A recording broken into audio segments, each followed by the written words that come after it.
各位悦享养生的朋友们好，我是黄建明。最近关于2026年移民局大清洗的传言，让很多人担忧绿卡安全。社交平台上也频繁出现入境被问话、绿卡受质疑的案例，这些信号都在提醒我们，移民政策的风向正在变化。今天，我将严肃且负责任地为大家剖析背后的政策逻辑与可能更严格的审查手段。这不仅是卡片的问题，更关系到你和家庭在美国的未来。无论你已持有绿卡，正在申请，还是计划移民，本期内容都至关重要。接下来，我将详细解析3类高风险人群与应对策略，这些信息或许就是你未来保住身份的关键锦囊。如果你或亲友正为身份问题担忧，请订阅悦享养生并打开小铃铛，及时获取在美生活、法律与健康资讯。也请点赞、分享本片，你的互动可以帮助更多可能身处风险的人。首先，我们必须弄明白一个大背景，为什么大家都在传2026年？为什么是1月1日这个时间点？这里面的政治和政策逻辑非常深刻。美国的移民政策从来都不是铁板一块，它会随着白宫的主人、国会山的风向，以及社会舆论的浪潮不断摇摆。虽然没有任何一份官方文件会白纸黑字写上大清洗这3个字，但从过去1年多的执法趋势，以及已经排上日程的行政改革来看，一股全面收紧的态势已经再明显不过了。这个所谓的1月1日，它往往是美国联邦政府新财年预算开始严格执行，或者新的规章制度正式落地的关键节点。而2026年本身就是一个极其特殊的政治年份，它既是下一次中期选举前的关键酝酿期，也是本届政府在其移民政策上需要拿出成绩，回应民意压力的时刻。在这个节骨眼上，负责审理案件的美国移民局 USCIS 和负责边境执法的部门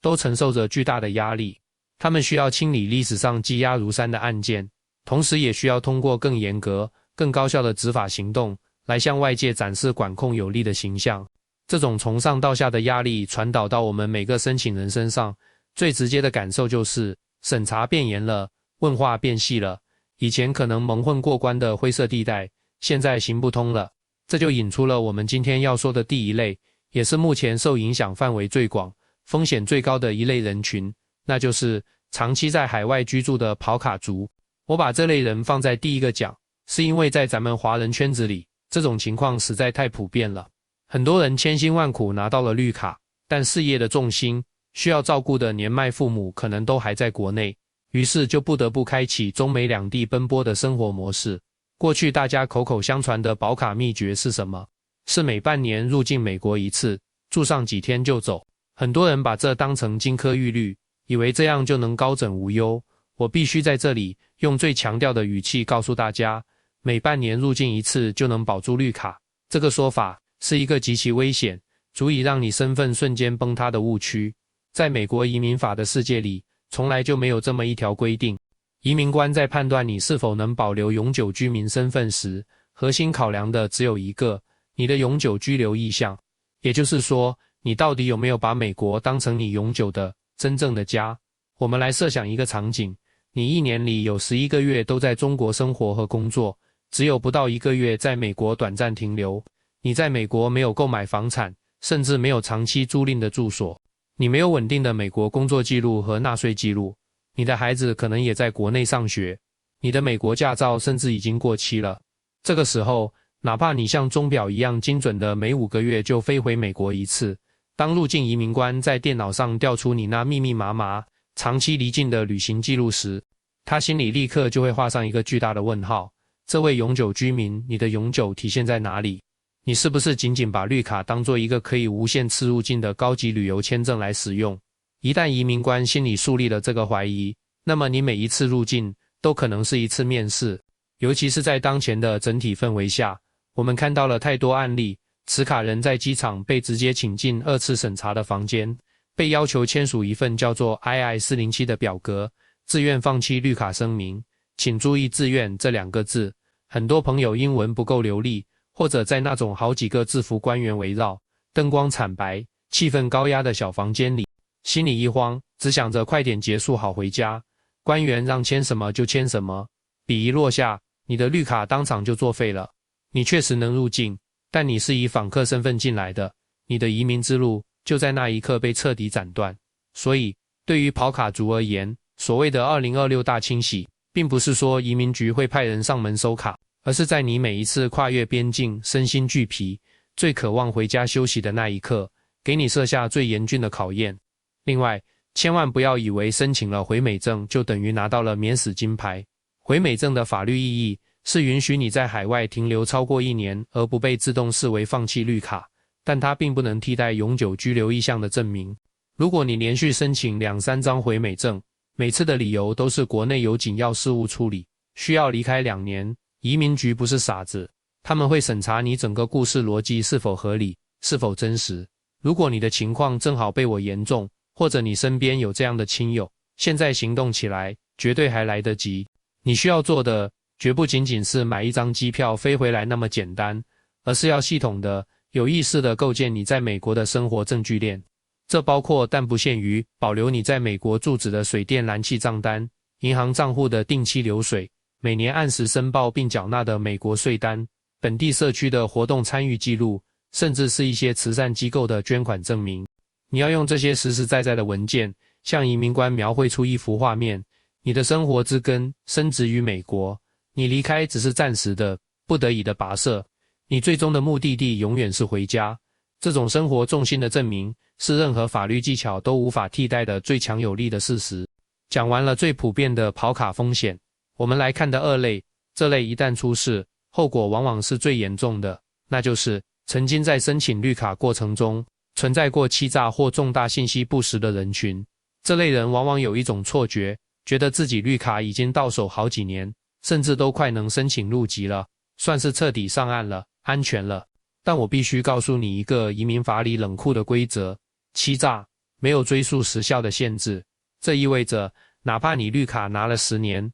20年，哪怕你已经成功入籍成为了美国公民，只要移民局发现你当年在申请绿卡的原始材料中撒了谎，提交了伪造的文件，他们完全有权启动程序，先撤销你的公民身份，再吊销你的绿卡，最终将你地界出境。这是一个可以倒查几十年，一环扣一环的包洋葱过程。为什么说在2026年前后，这个风险会急剧升高呢？因为美国移民体系正在经历一场深刻的数字化革命和数据共享整合。过去，你的婚姻记录、税务信息、出入境历史、社会福利领取情况，可能散落在不同州、不同部门的数据库里，查起来费时费力。但现在，随着系统升级和行政指令的推动，这些数据壁垒正在被快速打通。举个例子，最常见的婚姻绿卡欺诈。申请时，你们可能提交了各种亲密合照，写了感人的恋爱故事，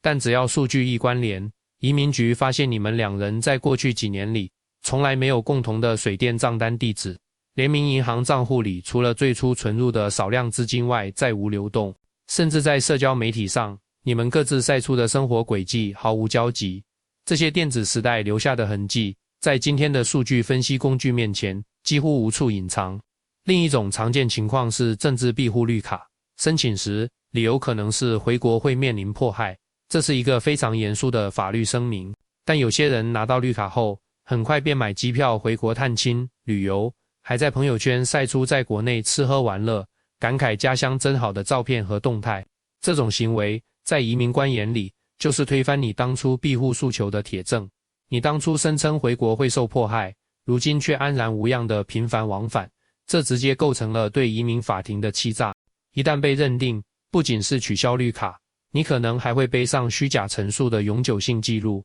未来再想获得任何美国签证都将难如登天。不仅仅是这些明显的欺诈，很多朋友容易在细节上栽跟头，那就是申请表格上那些看似不起眼的问题。例如，你是否曾是某特定政党的成员？你是否曾有过任何被捕记录？即使是几十年前的陈年旧事，如果当初你勾选了 No， 而移民局通过新的数据渠道查出了 Yes 的记录，这就构成了实质性虚假陈述，足以成为吊销你绿卡的理由。现在，移民局在审理入籍申请或绿卡更新时，会非常细致的交叉比对。你最早申请签证时填的 DS-160 表格，你申请绿卡时提交的各类申请表，以及你当前表格上的信息。任何前后矛盾之处，比如婚姻状况、工作历史、住址信息的差异，都可能被系统自动标记，从而触发人工审查。所以，千万别再有拿到卡就万事大吉的想法。你的整个移民档案就像一份永不删除的电子病历，一直存放在移民局的云端服务器里。如果你内心深处对自己的申请材料有些不安，或者隐约听说当年的中介可能做过一些技术处理，而是应该主动寻求专业移民律师的帮助，做一个全面的背景审核和风险评估，弄清楚自己的底牌到底干不干净。接下来，我们看第三类人。这类人有时觉得自己很冤，但确实最容易在不知不觉中触犯红线，那就是可能触犯公共负担原则或拥有特定犯罪记录的绿卡持有者。我们必须清醒地认识到，绿卡持有者虽然是永久居民，但在法律身份上，你仍然是外国人。作为在美国生活的外国人，你必须持续保持良好的道德品格，而这不仅仅是道德要求，是由一系列具体的法律红线所定义的。首先是犯罪记录。很多华人朋友对犯罪的理解比较狭窄，以为只有杀人放火这类重罪才算。但在美国移民法的语境下，很多我们觉得没那么严重的违法行为，都可能带来灾难性后果。最典型的例子就是酒驾。一次普通的酒驾可能只是罚款、上学习班、吊销驾照，但如果你在短时间内有2次或以上酒驾记录，或者酒驾事故导致了人员受伤，或者酒驾时车内有未成年人，这些情况就可能使指控升级为重罪或涉及道德败坏的犯罪。一旦被贴上这样的标签，你的绿卡就危在旦夕。另一个绝对的高压线是家庭暴力。夫妻吵架时的一时冲动，如果演变为动手，邻居或家人报警，警察到场后很大概率会实施逮捕。即便后来配偶心软，不愿起诉，导致案件被撤销，那份逮捕记录依然存在。在移民法中，有时并不需要法院的最终定罪判决，只要有足够的证据表明你曾承认或涉嫌实施家庭暴力，移民官就有权据此认定你不符合良好道德品格的要求，从而拒绝你的绿卡更新或入籍申请，甚至启动递解程序。还有一个极具迷惑性的雷区就是大麻，但是请千万记住，美国移民法是联邦法，在联邦法律层面，大麻依然被定义为一级管制物质，是非法的。如果你在入境时或在移民官面试时被发现手机里有吸食大麻的照片、视频，这些都可能被视作违反联邦法律的行为，成为拒绝你入境或吊销你绿卡的理由。很多年轻人觉得这没什么，结果因此断送移民前程的案例，近年来并不少见。再说公共负担问题，虽然当前联邦政府执行的政策与之前相比有所调整，但这绝不意味着绿卡持有者可以毫无顾忌地长期依赖美国政府提供的特定现金补助生活。如果你主要依靠政府的补充保障收入、贫困家庭临时援助等现金福利来维持生计，移民局在审核你的身份维持或入籍申请时，就会将这一点作为重要的负面因素考量。此外，如果你作为经济担保人，为亲属申请移民并签署了生活担保书，承诺负担其生活，但该亲属一进入美国就立即申请了这些本应由你承担费用的公共福利，那么政府有权向你追讨相关费用。如果追讨不成，或发现你在申请福利时隐瞒了收入和资产，这就可能构成福利欺诈，而福利欺诈通常被归类为道德败坏类犯罪，同样是绿卡的终结者。讲到这里，大家的心情可能有些沉重。面对2026年可能到来的更加系统和严格的审查环境，以及1月1日后可能因法规调整带来的不确定性，我们确实不能有丝毫的懈怠。那么，我们究竟该怎么办？难道只能被动等待，听天由命吗？当然不是。正如我影片标题所说，现在准备，完全来得及。首先，针对跑卡族，你必须立刻重新规划你的生活重心。如果条件允许，尽可能增加每年在美国实际居住和生活的时长。如果因不可抗力确实无法长期居住，那么你必须从现在开始，精心准备一份逻辑清晰、证据完整的解释材料，证明你与美国的联系从未切断，你的离境是暂时的，有充分理由的。同时，做好每次入境都可能被详细盘问的心理和材料准备。其次，对于已经符合入籍条件的绿卡持有者，我强烈建议你认真考虑，能入籍就尽早入籍。虽然入籍申请本身也是一次全面深入的背景审查，但只要你的历史清白，没有根本性的欺诈问题，那么成功入籍成为美国公民，将是彻底摆脱绿卡风险，获得最大身份自由的终极解决方案。我知道许多华人朋友对放弃原国籍护照心存顾虑，觉得回国不便，这确实是一个需要权衡的个人选择。但如果你家庭、事业和未来的核心都在美国，那么公民身份这层终极防护罩所带来的安全感和便利，其价值远远超过回国需要办理签证的麻烦。再次，对于所有绿卡持有者，无论你属于哪一类，都必须从现在开始养成极其严谨的文档管理习惯。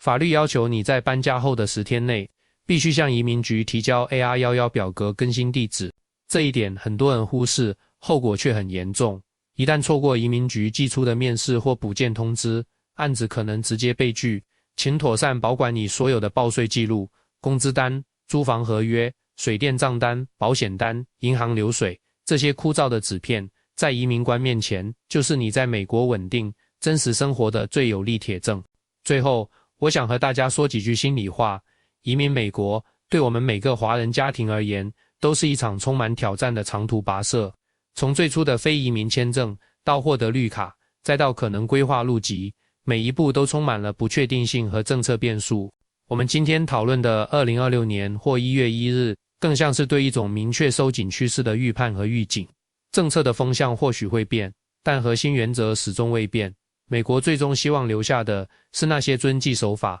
能够为社会创造价值，并且真心实意愿意在这里扎根、建设家庭的人。只要我们行事端正，对法律心存敬畏，对政策变化保持敏锐，积极准备，就没有跨不过去的难关。眼下的形势或许严峻，网络上的消息或许令人焦虑，但请记住，恐慌毫无用处，唯有清醒的认知和果断的行动，才能保护我们自己。从看完这部影片开始，请你花点时间检查一下你所有身份文件的有效期，整理一下自己近5年的出入境记录。如果心有疑虑，主动预约一次专业的移民律师咨询，做个评估。这些看似微小的动作，都可能在未来帮你规避一个巨大的风险，保住你奋斗多年才得来的一切。如果这部影片让你对绿卡维护有了全新的认识，或者你认为我的分析切中了要害，请务必订阅悦享养生频道，并将这部影片分享给你的家人、朋友和所在的社群。